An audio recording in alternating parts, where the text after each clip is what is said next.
Apa yang harus Anda lakukan agar customer Anda repeat order terus-terusan? Nonton sampai selesai.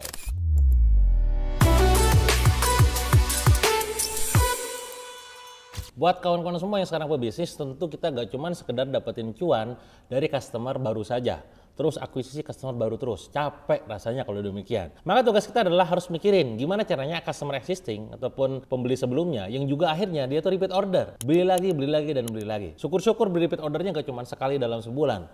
2 kali, 3 kali, bahkan 4 kali. Ya tentu tergantung produknya. Kalau Anda jualan makanan, orang repeat order bisa jadi sebulan, bisa jadi 4 sampai 8 kali. Kalau jualan fashion mungkin tergantung modelnya. Kalau jualan properti mungkin tergantung tipenya. Mungkin awalnya beli untuk dihuni, tapi berikutnya adalah beli untuk investasi. Untuk travel umroh mungkin Anda beli tiap tahun gitu ya. Tiap tahun repeat order ke Anda terus gitu. Nah ini maka strategi repeat order ini akan sangat bergantung pada jenis produk kategori yang Anda bikin ataupun yang Anda bangun gitu ya. Dengan adanya pelanggan lama yang kita maintain, harapannya apa?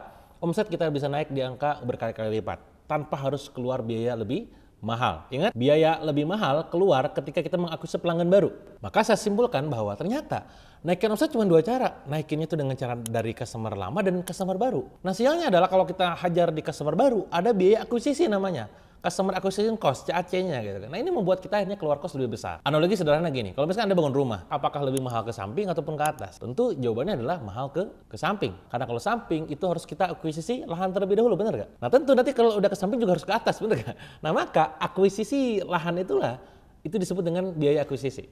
Nah maka sekali lagi daripada Anda capek terus-terusan akuisisi pelanggan baru terus, pastikan Anda punya strategi untuk ningkatin repeat ordernya dari customer lama. Pertanyaan adalah apa yang strategi yang bisa dilakukan Kang? Nomor 1, bangun komunikasi personal. Karena bagaimanapun juga kalau misalkan Anda semakin bonding dengan orang lain, apalagi produk yang Anda jual produknya mahal kawan-kawan, itu tidak bisa Anda menggunakan strategi one to all dalam arti broadcasting. Harus ada pendekatan intimasi personal. Katakanlah Anda sebagai seorang sales menjual produk yang sangat mahal, misalkan jualan tas mahal, jualan mobil gitu ya, atau mungkin Anda bangun pasukan, Anda membangun jalur distributor, agen gitu ya. Anda nggak bisa men-treatment mereka dengan one to all saja. Anda harus one on one dulu. Oh, bagaimana, apa kebutuhannya, apa masalahnya gitu ya. Kapan sekiranya dia beli lagi dan seterusnya. Itu harus ngobrol gitu. Tugas Anda adalah Anda harus bangun database agar bisa nanti dispesifikan dan kapan Anda ngontak mereka. Jangan biarkan customer lama itu lupa sama kita. Kenapa mereka beri ke yang lain? Karena mereka lupa sama kita. Mereka sudah pernah bertransaksi sama kita. Nah, maka tugas kita adalah terus ngingetin itu. Tapi bukan dengan cara kita nyepam tiap hari. Tiap kali ngechat isinya jualan doang. Penting buat kita membangun strategi relationship-nya. Misalkan program CRM-nya. Setiap kali ada mereka bangun WA story misalkan, Anda bikin sebuah targetan. Admin Anda ataupun Anda sendiri ngebales WA story orang lain. Semudah itu.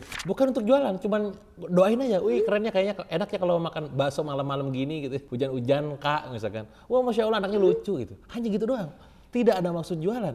Tapi ketika Anda terjalin konektivitasnya dengan mereka, bondingnya dapat. Mereka pada saat beli produk yang Anda jual itu, mereka belinya ke Anda loh, bukan ke yang lain. Customer repeat order itu karena relationship-nya, bukan karena strategi akuisisinya, karena hubungan Anda dengan merekanya. Dan ingat, customer itu manusia, bukan cuma sekedar data ataupun angka. Mereka suka diingat dan diperhatikan. Biasanya yang saya lakukan itu adalah ngasih hadiah ulang tahun.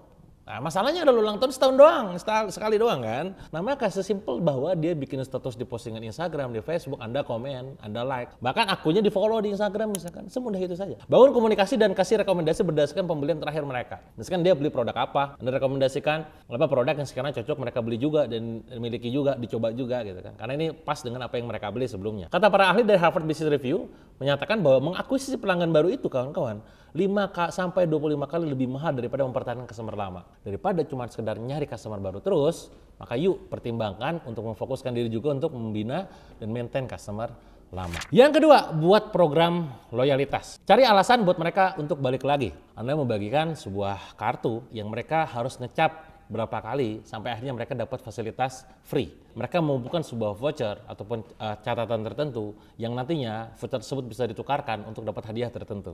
Mungkin ketika mereka mengumpulkan ataupun katakanlah mereka beli 3, 5 sampai berapa kali gitu ya, mereka akan dapat hadiah. Ini yang sering terjadi dalam bisnis model berbasis pasukan.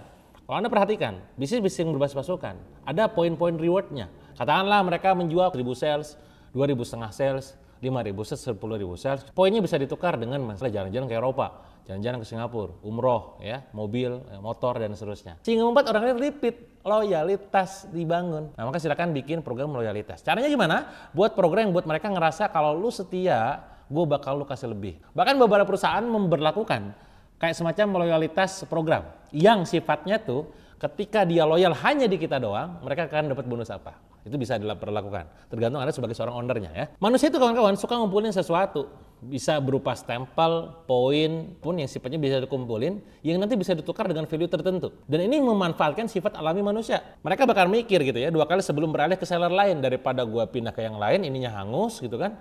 Nanti gimana? Yaudahlah saya fokus di sini aja gitu. Apalagi proses maintain-nya Anda, produk yang Anda bikin, produknya itu memang punya value juga.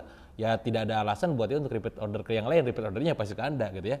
Menurut studi dari Hello World, 79% konsumen setuju kalau program loyalitas bikin mereka cenderung setia pada satu brand. Ini bukan soal diskon, tapi soal rasa dihargai dan jadi bagian dari klub eksklusif tersebut. Pikirkan sedemikian rupa, sedetail mungkin apa program loyalitas yang Anda bisa bikin ke customer Anda. Kalau Anda customer-nya adalah customer retail, apa yang bisa dilakukan? Kalau customer Anda adalah B2B, apa yang bisa Anda lakukan? Dengan demikian, repeat order Anda dari customer mereka makin kencang. Itu yang kedua. Yang ketiga adalah kasih kejutan yang tak terduga. Diberikan kejutan itu orang pasti senang. Surprise atau delight, kejutan kecil yang tak diduga adalah cara ampuh untuk buat transaksi biasa jadi cerita yang mereka ingat. Wah ini keren banget sih. Jadi kayak sangat berkesan buat mereka gitu. Nah ini yang perlu Anda pikirkan. Kejutan apa yang akan Anda berikan ke mereka? Entah pada saat transaksi kesekian, pada saat delivery-nya atau pada saat apanya. Dalam istilah flywheel marketing namanya delight istilahnya tuh ya. Hadiah kecil misalkan voucher, gantungan kunci atau apapun itu yang sesuai dengan interest mereka. Ketika dulu saya membuat sebuah program untuk jualan kosmetik kita gitu ya. Apa yang kita lakukan? Kita ngasih kayak semacam cermin, tapi ada logo brandnya. Atau misalkan sisir gitu. Gitu doang aja gitu kan. Atau dulu pada saat kita mengembangkan klinik gitu kan, yang kita kasih adalah tiket nonton bareng misalkan. Itu menjadi wah itu seneng gitu. Dan orang-orang kalau dikasih kejutan ya biasanya senang gitu. Dan nalurinya demikian. Nah riset dan dari Motista menunjukkan bahwa pelanggan yang punya ikatan emosional sama sebuah brand, nilai belanja mereka seumur hidup itu 306% lebih tinggi. Kejutan kecil ini adalah bagian dari bahan bakar untuk membangun ikatan emosional. Ingat, branding adalah tentang ikatan emosional. Dan jika seandainya ada satu hal yang tidak bisa dicontek, yang tidak bisa dibeli dengan uang, ya ini ikatan emosional ini. Kenapa ya dia gak beli ke yang lain? Duh gue gak enak, ownernya udah baik. Kenapa dia nggak pindah ke aku gitu ya? Dia udah gak enak, sistemnya udah membuat saya ngelok di sana. Kayak gitu. Bahkan saya pernah ketemu sama praktisi MLM yang dia tuh akhirnya terdoktrin tanda kutip gitu ya untuk stay itu di sana terus dan malas pindah, bukan malas ya. Sulit untuk pindah dari ke brand lain gitu. Karena doktrinnya luar biasa untuk stay di sana. Ini bagian dari program loyalitas dan juga kejutan-kejutan kecil yang mungkin dia kasih oleh ownernya kepada membernya. Itu nomor 3. Jadi sekali lagi silakan pikirkan apa kejutan yang tak terduga yang bisa Anda berikan. Yang keempat, konsumen yang terakhir, jadikan mereka co-owner. Apa itu co-owner, Kang? Pada saat Anda bikin produk, libatkan mereka. Maka tak heran kalau saya bikin produk biasanya nulis buku misalkan. Saya tanya ke mereka, bukunya judulnya kira-kira apa? Covernya yang bagus yang mana? Mau bahas tentang apa? Itu tanya aja ke mereka. Libatkan mereka semisal minta pendapat, masukan, ide, tunjukkan bagaimana suara mereka sangat berharga buat kita. Orang tuh sangat ingin pendapatnya didengar. Mereka ngerasa jadi bagian dari perjalanan kita bikin sesuatu. Nah maka pada saat bikin produk ya lakukan itu semua. Diposting di Instagram, di TikTok, di YouTube, di Facebook. Libatkan mereka untuk terlibat dalam pembuatan produknya. Dan pada saat kita rilis produk tersebut, mereka yang merasa kemarin pernah imbas turut serta dalam memberikan pendapat, merasa bahwa ini kemarin aku share, akhirnya mereka beli. Riset dari Microsoft bilang 77% konsumen itu lebih suka pada brand yang proaktif, minta dan menerima masukan dari pelanggannya. Maka kita sebagai seorang brand owner, pebisnis, jangan juga akhirnya terlalu menutup diri. Jangan juga akhirnya kita tidak terbuka dengan mereka. Orang sekarang lebih suka pada yang terbuka, kawan kan. Raw content itu lebih viral daripada yang by design gitu. Nah, maka termasuk dalam bikin produk, tanya saja. Kalau kita salah, sampaikan kita salah. Kalau kita kurang, sampaikan kita kurang.